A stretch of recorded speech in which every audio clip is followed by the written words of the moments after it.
Luego de leer y releer en estos días lo ocurrido en julio, o si se quiere, en todo 1938, e inclusive antes, desde 1936, con la subida del coronel Franco al poder, 1937, con todo lo que significó ya el acuerdo sobre los prisioneros y todo eso, y 1938. Y en 1938 me circunscribo a que en los primeros meses de aquel año el doctor Zubizarreta, que era el jefe de nuestra delegación, se mostraba bastante intransigente en todos los planteamientos bolivianos. Recordemos que Bolivia planteaba tener un puerto sobre el río Paraguay, inclusive debajo de Bahía Negra, lo cual significaba directamente desconocer lo que había ocurrido durante 3 años, de 1932 a 1935, en el Chaco. ¿Qué pasó allá por mayo? Es la gran pregunta que yo me hago. ¿Quién habló con Zubizarreta? ¿Quién lo forza a dar el paso al costado? ¿O fue una decisión ética del mismo?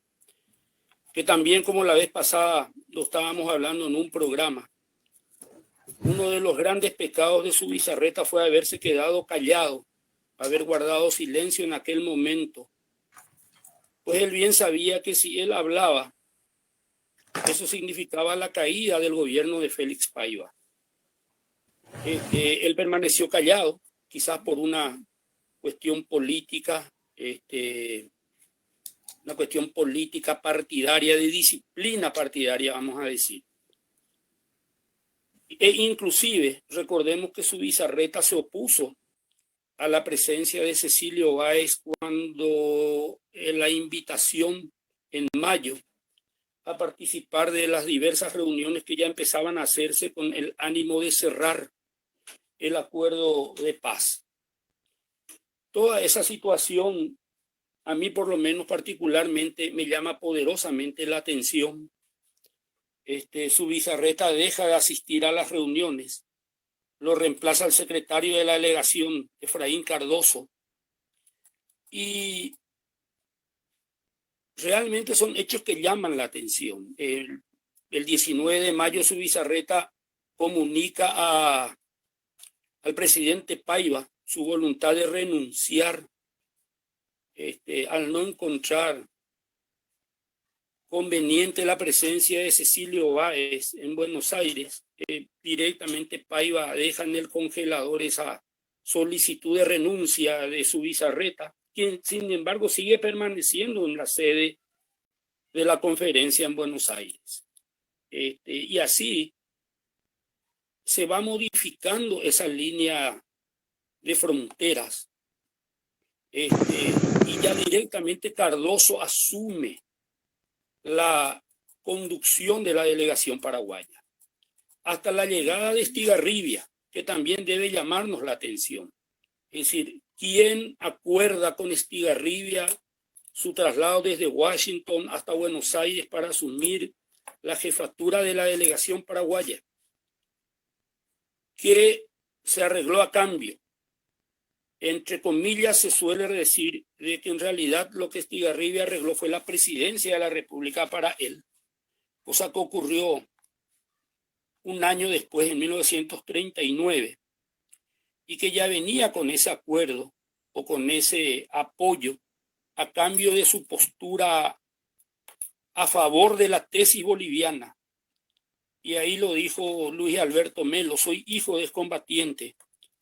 Y papá siempre me decía, fue una atracción de Estigarribia a todo lo que luchamos y dimos en el Chaco.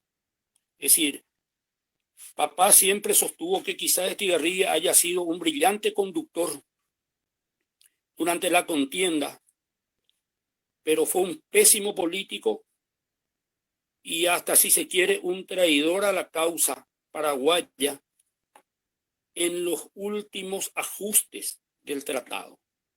¿A cambio de qué Estigarribia sufrió ese cambio tan grande y llegó a presidir la misma delegación paraguaya que acordó primero un 9 de julio totalmente de espaldas a la firma de un tratado secreto. Ahí recién es cuando Zubizarreta también renuncia ya por telegrama, pues considera innecesario ya su presencia y deja ya lo que ha acordado, que después se lleva a cabo el 21 de julio oficialmente. Y como bien dijo en la primera parte de esta exposición el doctor Ray, el famoso referéndum ni siquiera fue un referéndum. Se planteaba al pueblo paraguayo elegir entre la guerra y la paz. No había una pregunta que dijera si se aceptaba o no el tratado, si se aceptaban o no los nuevos límites fijados, que eran muy por debajo de nuestras fuerzas habían llegado. Acá recuerdo a Manuel Domínguez que decía ni más allá ni más acá del Parapití. Y sin embargo, con ese tratado del 9 de julio, tratado secreto, y del 21 de julio, estamos muy por debajo del Parapití. Es decir, una línea imaginaria prácticamente en un desierto, porque ni siquiera habían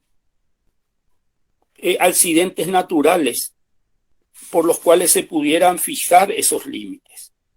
Algo realmente extraño, inaudito, que evidentemente nos lleva a pensar mal, con justa razón, y más aún luego de leer memorias como la de Braden, que se toma el tupé de decir yo cambié al jefe de delegación paraguaya, o yo hice tal cosa. Y realmente lo del 9 de julio, ya para ir finalizando mi parte, es una gran traición a la patria, que se confirmó el 21 de julio de 1938. Y acá también hay un tema. Ese tratado recién quedó firme 71 años después, el 24 de abril de 2009, con la firma entre el presidente Fernando Lugo y el presidente Evo Morales, en presencia de la presidenta argentina Cristina Fernández. Es decir, cierto, la guerra ya no era posible, el uso de las armas para reclamar algo que realmente siempre nos correspondió. El Paraguay contra Bolivia lo que hizo fue reaccionar a una agresión.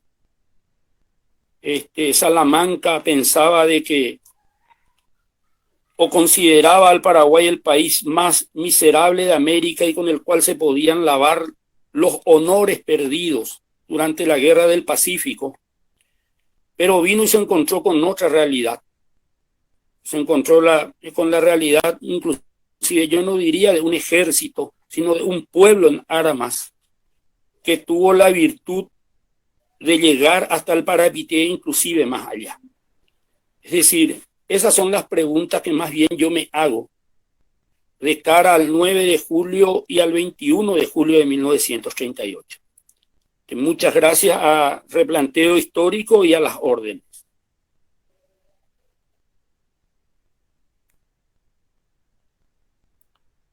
Eduardo. Sí, si tienen alguna pregunta para el señor Ezcurra, arquitecto Ezcurra, si alguien tiene algún comentario, algo que quiera aportar. Yo quiero hacerle una pregunta al arquitecto Ezcurra. ¿Cuántos kilómetros de tierra seca tiene el Paraguay ganado y cuántos kilómetros de la parte fluvial? Es decir, la parte fluvial solamente creo que es el Río Negro. Y el territorio en sí, la parte que se marcó como límite del Paraguay con Bolivia. Esa es mi pregunta. Si no malentiendo la pregunta del señor José, tengo entendido que, y él me va a corregir, si su pregunta es ¿cuánto territorio recuperó el Paraguay o si le quiere llamar, ganó el Paraguay con respecto al inicio de la guerra. Y tenemos aproximadamente casi 150.000 kilómetros cuadrados. Pero ¿cuánto perdimos con el tratado en relación al punto en que llegamos? Y llegamos a perder 100.000 kilómetros cuadrados. Es decir, el Paraguay en su momento prácticamente había conquistado 250.000 kilómetros cuadrados, de los cuales perdimos un poco más de 100.000 kilómetros cuadrados con el tratado del 9 y 21 de julio. Digámosle, si quieren, oficialmente el 21 de julio de 1938, pues el tratado del 9 de julio era algo secreto. No sé si contesté, señor José, y entendí su pregunta.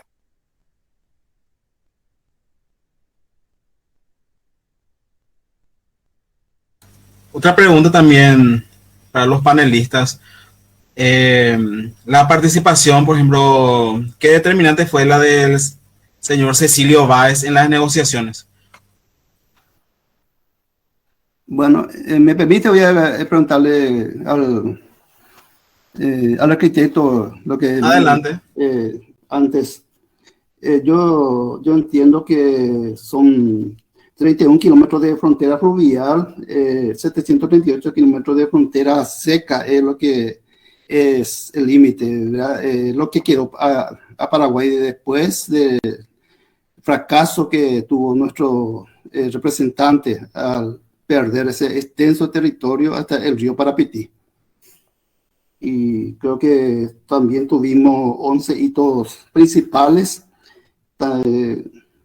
Yo tengo anotado eso, 11 hitos principales, porque yo tengo un mapa del Chaco Boreal de la época de la colonia, y donde estaba estudiando y viendo, justamente preparándome para esta reunión de esta noche.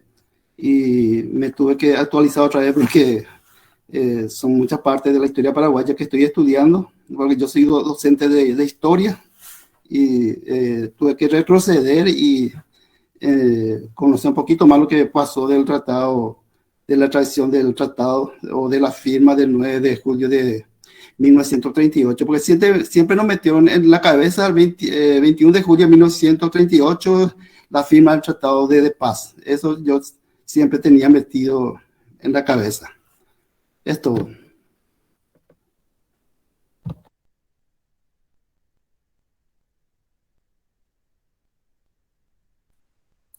Eduardo, hola. Hola, sí. Si hay alguna pregunta más, la escuchamos. Si no, le quería responder a una consulta que hizo un panelista para darle un pantallazo un poquito más amplio, si me permiten, del por qué no se logró un acuerdo con anterioridad al año 1938. Adelante, creo que no hay preguntas. Sí, yo quería decirles que después del Tratado de junio de 1935, el Paraguay,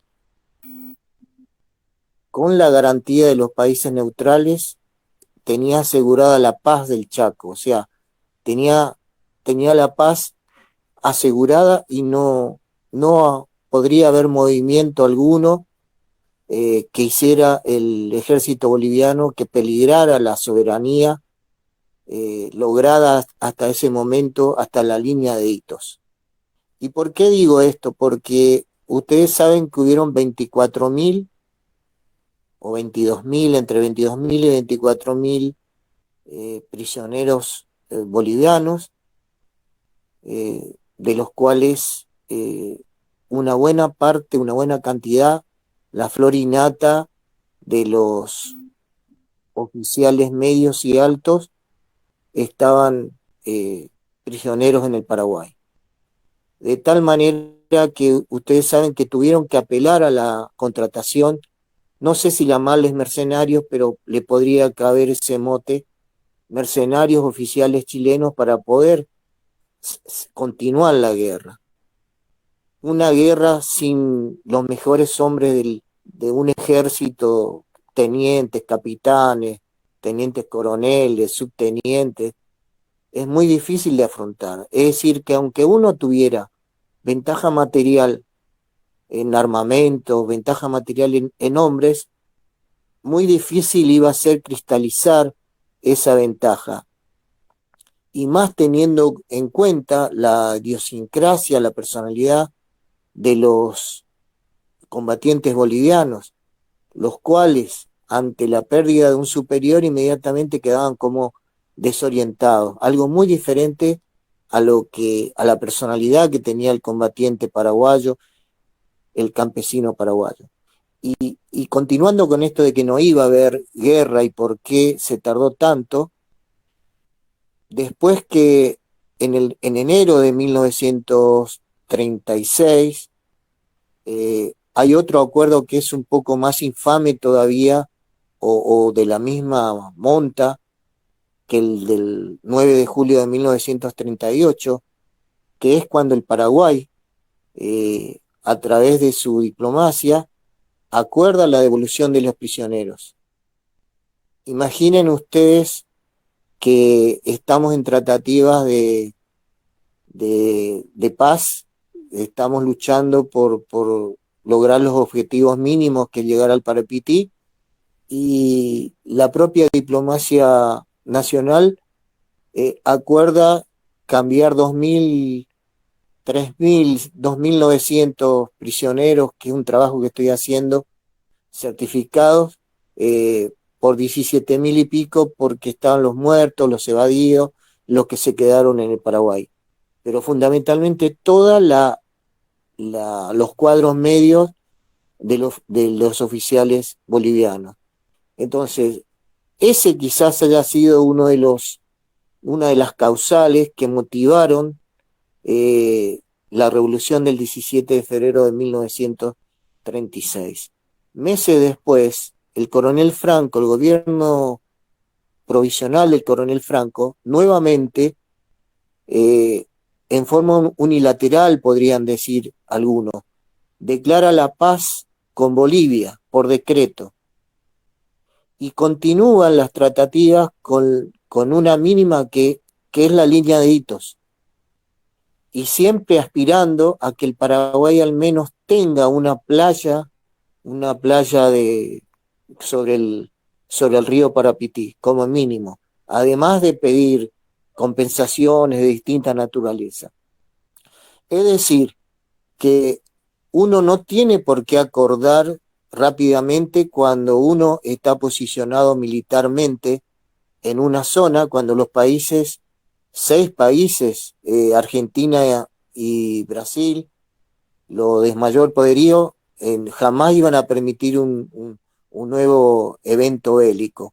Con lo cual el Paraguay, bien como dijo nuestro invitado, nuestro expositor, nuestro compañero Julián Rojas, bien podría pasar 1 año, 2 años, 3 años, mientras el Paraguay seguía consolidando su posición.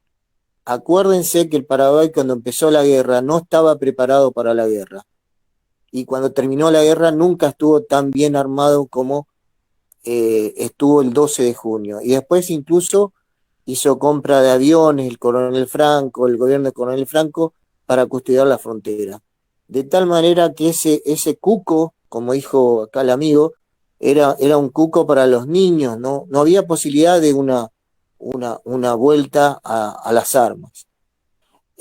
Ahora, lo que tenemos que pensar nosotros es por qué hubo ese apuro, y qué influencia tuvo la diplomacia norteamericana, que estaba tete a tete con la diplomacia argentina por aquellos años, sobre el dominio o la mayor influencia sobre Sudamérica. Entonces, se sabe que Efraín Cardoso prácticamente fue el vocero de Spuyle-Braden, ¿no? Y que Spuyle-Braden siguió hasta el año 40 y pico, 47, trabajando, operando para sus intereses, no solo de Estados Unidos, sino los propios de su compañía petrolera. De tal manera que no había ningún apuro para acordar a lo que dé lugar. Es muy fácil acordar a lo que dé lugar dando 10.000, 20.000, 50.000 kilómetros de territorio nacional. Minutos antes le decía a algunos amigos que tuve la suerte de recorrer todos esos lugares que hoy son territorio boliviano. Y créanme que llegar al Parapití después de varias horas de haber ingresado al territorio boliviano nos da la idea de la inmensidad de esos territorios cedidos. Una cosa es ver en un mapa, perdimos tanto, ganamos tanto, etcétera, etcétera. Otra cosa es ver esos lugares y estar ahí, y sobre todo lo que más bronca o más, no sé cómo explicar ese sentimiento, ver que todos esos pueblitos se fundaron después de 1905, cuando empieza la invasión boliviana al territorio chaqueño paraguayo. Entonces, lo que se consumó el 9 de julio, aparte de ser lesivo a los intereses del Paraguay, como ya dijeron los expositores y varios participantes, lo que otro de los pecados capitales, que creo que en este acuerdo hay más de 7 pecados capitales, ha sido este secreto que se mantuvo como un compromiso de la Cosa Nostra, de no comentar de que se había hecho un acuerdo espurio a escondidas del pueblo, que hasta los propios países neutrales fueron cómplices.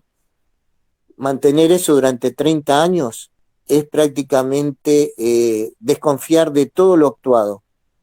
No había ninguna necesidad de actuar de esa manera. No, como dijo nuestro expositor, uno de los expositores, el plebiscito fue anticonstitucional, y los votos del plebiscito, aparte de votar por la guerra o la paz, que no era lo que se pedía, demuestran que una vez más hubo un fraude escandaloso. Entonces, nosotros lo que hay que cuestionar es por qué todos los escritores, todos los dirigentes políticos de la preguerra, por qué ninguno rompió ese pacto de silencio. Y no rompieron ese pacto, siguió ese pacto de silencio durante décadas, porque en el momento en que eso se destapaba, se van a empezar a caer, y se empezaron a caer todas aquellas afirmaciones sin sustento que nos dicen que todo lo actuado durante la guerra del Chaco estuvo excelente, que no hubo errores, que el Paraguay se preparó, que el 23 de octubre de 1931 fue por culpa de los estudiantes la matanza, que el armisticio después de Campo Vía estuvo bien, que la renovación del armisticio por una semana más estuvo bien también. Es decir, no hay nada que se pueda cuestionar históricamente a toda la conducción de la preguerra, la guerra y la posguerra. Entonces, si nosotros como asociación Replanteo Histórico podemos por lo menos introducir estos temas al debate histórico, ya habremos cumplido ampliamente nuestros objetivos. Entonces, muy agradecido a los 3 participantes. Si quieren agregar alguna cosita más, los escuchamos, y no sé si Eduardo tiene algunas palabras de cierre. Bueno, antes del cierre, hay una pregunta que hace un forista. Dice, tengo una duda. ¿Cómo va a ser inconstitucional si Franco derogó la Constitución de 1870? Bueno, perdón. sino una apreciación, ¿verdad? Porque yo creo que al revés, de acuerdo a la interpretación de Adriano Irala Burgos, ¿verdad? Que el golpe del 36 estaba habilitado porque era Eusebio Ayala el que quería reelegirse inconstitucionalmente, entonces estaba habilitada la institución militar para intervenir. Esa es una interpretación que yo he leído de alguien conocedor y además de aquella época. Un muy lindo relato que hace contando la anécdota del día que recordaba el 17 de febrero del 36 que estaba en Aleguá y que no llegaron los trenes y empezaron después a enterarse de lo que estaba pasando en Asunción, ¿verdad? Otra cosa yo le quería decir nomás, acotar aquí a nota al pie de lo que señaló Luis Melo, ¿verdad? Que la intervención de Braden, esa del mediados del 40 en Argentina, sobre Perón, te quedas corto porque él siguió haciendo, siguió protagonizando escándalos así por intervencionismo en muchos países, inclusive del África, ¿verdad? Promoviendo una sección ahí del Congo de Katanga, donde había una mina de diamantes que él quería separar, ¿verdad?, de Katanga para quedarse con las minas. Y también murió en el 78 y hasta pocos días antes de morir estaba reclamando, ¿verdad?, que devolver el canal de Panamá era un terrible renunciamiento para Estados Unidos. O sea, él era el que encabezaba la movilización en Estados Unidos para no entregar el canal de Panamá. Eso me quería contar, que eso fue en el 78, ya el año que él murió, un poco después, y bueno, después de un largo historial que puede encontrarse su memoria, pues todavía se presenta todas esas cosas, digamos, inicuas, esos contubernios que armó como si fuera que un acto de heroísmo que él protagonizó en todo el mundo. Bueno, yo también quiero agradecer mucho a la sociedad, a Luis Melo, a toda la gente acá del grupo por esta oportunidad, especialmente en nombre del doctor Ray también, que es una persona que una voz que merece ser mucho más escuchada, merece tener mucho más difusión, mucho más repercusión, y lastimosamente ya sabemos que quiénes son los que conspiran para que esto se mantenga así, como bajo la alfombra, ¿verdad? Muchas gracias a todos. Bueno, ¿alguien más se quiere agregar? Sí, yo quiero plantear algo. A mí desde el momento en que me invitaron a sumarme al replanteo histórico me agradó la idea por el perfil que tiene esta página o este grupo. Y yo plantearía algo. De la educación paraguaya está totalmente olvidado el tratado del 21 de julio de 1938.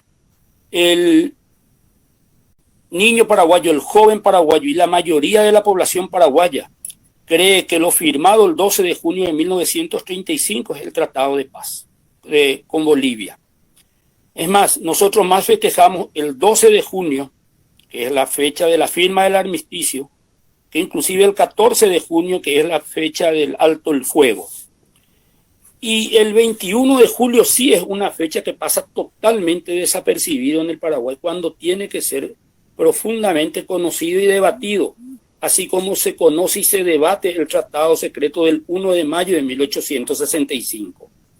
Creo que esa es una tarea que va a tener que surgir de acá de replanteo histórico y ver cómo se va incluyendo en diversas páginas del currículum educativo, en debate, en programas de historia, etc. Fuera del doctor Ray, en su momento, yo personalmente no tenía conocimiento. Empecé a conocerlo del 9 de julio y del 21 de julio y a interesarme a través de las publicaciones de él, la entrega del Chaco, etcétera, etcétera. Y realmente creo que vale la pena realizar esa tarea de tratar de llegar a niños jóvenes y a la gran mayoría de los paraguayos con este relato y análisis de lo que ocurrió el 9 de julio primero y se consumó el 21 de julio de 1938. E inclusive, si vamos más, con el famoso referéndum, en el cual al paraguayo no se le preguntó su parecer sobre el tratado, sino directamente si quería la guerra o la paz. Propongo eso en vista a este 9 de julio y en vista a este planteamiento realizado hoy a través de este programa. Nada más que eso. Sí, excelente. No sé si el abogado doctor Eduardo Rojas también tiene unas palabras de cierre. Sí, quisiera aportar un poco a lo que dijo Luis, que inclusive está comprobado, ¿no? Es algo anecdótico, que los mercenarios chilenos que vinieron a pelear por Bolivia a veces eran asesinados por los propios soldados bolivianos. Había o sea, los paraguayos llegaban a tomar una posición, veían un oficial chileno, ¿verdad? Y veían que tenían disparos por la espalda. O sea que eran los bolivianos que en su rabia mataban a los oficiales otra vez mercenarios chilenos. Eso es anecdótico. Me enteré por boca del coronel Torreani de la Fuerza Aérea cuando hice el servicio militar, y él comentó esa anécdota. O sea que para que veamos que no estuvo respaldado Bolivia por su pueblo, y reflejado ese esfuerzo en la capacidad material que tenía. Y me acoplo totalmente a lo que el señor Escurra, el señor plantea, ¿verdad? Que es dar a conocer más a los jóvenes, porque los jóvenes están sedientos de historia, pero no saben a quién recurrir para enterarse de todo esto, ¿verdad? Es más, hay más movimiento anti-paraguayo de los propios paraguayos, con nuevas editoriales y con nuevas versiones históricas, con un pseudo revisionismo, que portavoces, digamos, de la causa paraguaya, respetando cualquier postura ideológica, contar la verdad ya sin miedo. Demasiado miedo le tenemos los paraguayos a la verdad. Queremos decir medias verdades o hacernos los ñembotados, y tenemos una rica historia para comentar. Yo creo que, sin lugar a dudas, la mejor historia, la historia más rica de Latinoamérica. Esas son mis palabras de cierre. Me subo totalmente al proyecto.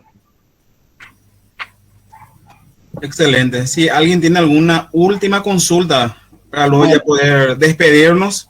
Bueno, adelante, señor Martínez. Sí, como educador de colegio de la media y también la escolar básica de historia y geografía, yo quiero recalcar al señor que recién estuvo diciendo que nosotros los docentes no le inculcamos a nuestros jóvenes la historia. Le inculcamos, le puedo decir que le inculcamos permanentemente, y yo lo que busco, cuando era joven, teníamos excursiones al Chaco, nos íbamos y conocíamos los sitios históricos. Esas cosas se olvidó ahora. También me preocupa mucho que en Bolivia se le enseñe a los jóvenes que el Chaco paraguayo, el Chaco boreal, siempre es y será de Bolivia. No sé si eso es cierto o no. Y falta un poquito más de interés del Estado para que pongan medios. Ahora que estamos con la pandemia, por supuesto, no se puede hacer nada, pero antes de la pandemia ya se olvidó de ir a visitar lugares históricos. Más bien hacer excursiones a Camboriú o otros lugares de Brasil, sí, rápido. Y bueno, esa es mi preocupación. Y ya que no podemos salir, no podemos juntarnos en grupo. Entonces, ¿por qué este grupo no recorre los colegios y nos lleva panelistas que puedan disertar, hablar a los jóvenes a través de las pantallas virtuales, ya que hasta el momento las clases no son presenciales? Y es mi preocupación, y lo digo sinceramente, que espero ver alguna vez que se hagan charlas en los colegios. Nosotros tenemos nuestra plataforma, están abiertas, ustedes pueden solicitar al Ministerio de Educación y yo creo que con mil gustos le van a dar entrada para que hablen. Eso es todo. Sí, muchas gracias. Y con respecto a los proyectos de replanteo histórico, también forma parte de eso que usted propone, ¿verdad? Nuestra carpeta de actividades, pero como nosotros estamos iniciando recién nuestras actividades, entonces estamos yendo paso por paso. Ya muy pronto ya estaremos extendiendo y extrapolando todo lo que es referente a la asociación, a la difusión de la cultura y de la historia paraguaya, y estaremos próximamente ya alcanzando esos lugares. Luis, si tenés algo para decir, o ya despedimos a todos.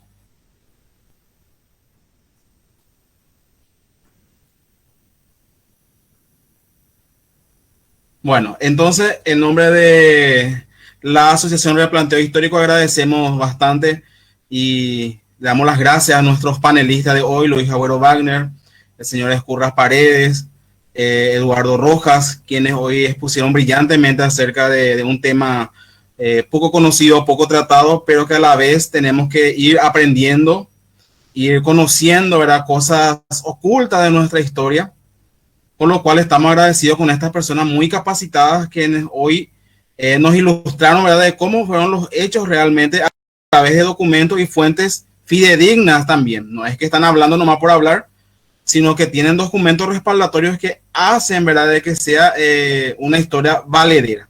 Así que muchísimas gracias y nos encontramos la próxima semana con un nuevo evento que estaremos promocionando por las redes sociales. Muchas gracias a todos.